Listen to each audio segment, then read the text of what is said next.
అందరికీ ఊరం plate hook step నేర్చుకుందామా? Start చేసే ముందు ఈ వీడియోని క్లిక్ చేసి ఇప్పుడు నా రైట్ సైడ్ మీ రైట్ సైడ్తో కలుస్తుంది అండ్ నా లెఫ్ట్ సైడ్ మీ లెఫ్ట్ సైడ్తో కలుస్తుంది. మరి స్టార్ట్ చేసేద్దామా? రైట్ లెగ్ ఇలా రైట్ సైడ్కి పెట్టండి, నీస్ కొంచెం బెండ్ చేయండి, కొంచెం కిందకి వెళ్తాం. తర్వాత హిప్ లెఫ్ట్ రైట్ అవుతూ ఉంటుంది, ఫాస్ట్గా హిట్ చేయండి. సో 1 2 3 4 ఓకేనా. అప్పర్ బాడీ చూస్తే ఇలా లెఫ్ట్ షోల్డర్ కిందకి వెళ్తుంది అనమాట, రైట్ షోల్డర్ పైకి వెళ్తుంది. సో 1 2 3 4 ఓకేనా. హ్యాండ్స్ ఏమో రైట్ హ్యాండ్ లెఫ్ట్ హ్యాండ్ని సర్కిల్ చేస్తుంది, లెఫ్ట్ హ్యాండ్ కూడా రైట్ హ్యాండ్ని ఫాలో అవుతాయి. సో 1 2 ఓకేనా. సో చూస్తే 1 2.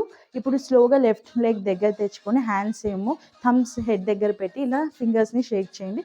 సేమ్ ఇందాక అన్నట్టు hip and upper body follow అవుతుంది. ఓకేనా. ఒకసారి చూస్తే 1 2 3 4. ఇప్పుడు మళ్ళీ లెఫ్ట్ లెగ్ పెట్టి సేమ్ మోషన్ చేసుకుంటూ లెఫ్ట్ సైడ్కి వెళ్ళండి. హ్యాండ్స్ ఏమో ఇప్పుడు ఇలా పెట్టి హ్యాండ్స్ దగ్గరికి రాగానే చెస్ట్ ఇన్ అవుతుంది, తర్వాత హ్యాండ్స్ ఇలా బయటికి రాగానే చెస్ట్ అవుట్ అవుతుంది. ఓకేనా. సో 1 2 ఒకసారి మొత్తం చేద్దాం. 1 2 3 4 5 6 7 8 ఓకేనా. నేనైతే ఇక్కడ షార్ట్లో మొత్తం సాంగ్ నేర్పిలేను, లాంగ్ ట్యూటోరియల్ ఆల్రెడీ తీసి పెట్టాను హుక్ స్టెప్స్. మీరు నా ఛానల్లోకి వెళ్ళి చూడండి. ఓకేనా. బాయ్.